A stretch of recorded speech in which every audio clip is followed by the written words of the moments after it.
உள்ள இன்னர் மேன்ல, உள்ளான மனிதன்ல எந்த அளவுக்கு ஆழமாய் ஒரு தேவ பிள்ளை, ஒரு குடும்பம் எந்த அளவுக்கு உள்ளான மனிதன்ல கவனமாய் அவர்கள் நிற்கிறார்களோ அதுதான் அவருடைய வெளிப்புறமான மனிதனை ஆசீர்வாதமாய் வைக்க போகிறது. இஸ்ரவேல் பூத்து உலகத்தையே பல நாள் நிரப்பும் நாட்கள் வரும். ஆனா நாம என்ன நினைக்கிறோம்னா, முதல்ல வெளியேந்து வரட்டும், அதுக்கப்புறம் நாங்க உள்ள போறோம். முதல் தேவனை ஆசீர்வதிக்கட்டும், அதுக்கப்புறம் நான் இப்படி நடந்துக்கிறேன். வேதத்துக்கு புறம்பா நம்ம யோசிக்கிறோம், வேதத்துக்கு புறம்பா நம்ம என்ன பண்றோம், செயல்படுறோம். அநேக நேரத்தில் நம்ம எடுக்கிற தீர்மானம் எப்படி தெரியுங்களா, கர்த்தர் இதை செய்தா நான் இதை செய்யறேன்.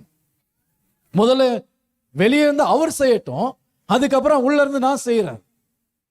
இதனாலதான் இத்தனை ஆண்டுகள் போனாலும் நாம் இந்த பூத்து உலகத்தை காய்த்து உலகத்தை பல நாள் நிரப்புகிற அந்த பெரிய ஆசீர்வாதத்தை நோக்கி, நாம் பெருக்கத்தை நோக்கி முன்னேற முடியாமல் இருக்கிறோம்.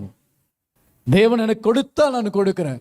பைபிள் அப்படி சொல்ல, கொடுங்கள் அப்பொழுது கொடுக்கப்படும். எப்பவுமே நாம ரிவர்ஸ்ல தான் செயல்படுறோம். ஆனா வேதம் அப்படி சொல்லல. நம்முடைய எண்ணங்கள் ரொம்ப முரண்பாடா இருக்குது. எடுங்க ஆதியாகமம் 22ஆம் அதிகாரம் 18ஆம் வசனத்தை வாசிங்க.